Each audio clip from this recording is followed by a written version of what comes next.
pues ha sido una visita muy gratificante para todo el equipo de Secret Baby Beach. Para nosotros es un honor recibir a la persona más importante en cuanto al turismo en Aruba y que venga a visitar este nuevo proyecto.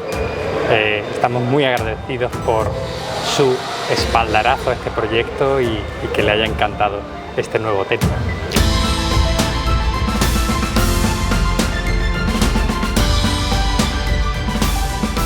¿Qué es lo que falta? ¿A qué término estás ahora? El hotel está al 99.9%.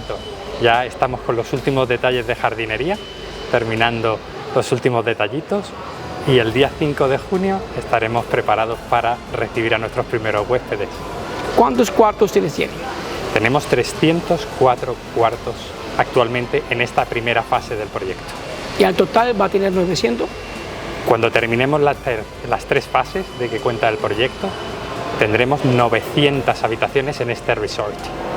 ¿Cuántos empleados tienen?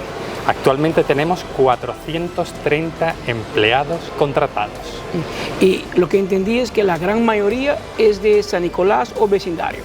Todos son de París-Badibru.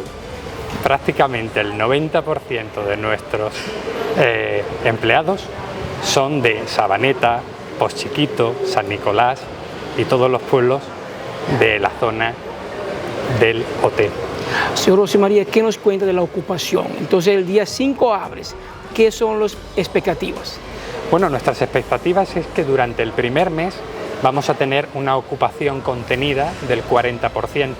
¿Por qué hacemos esto? En todas las aperturas nos gusta tener una ocupación un poquito bajita para el entrenamiento de todo el personal.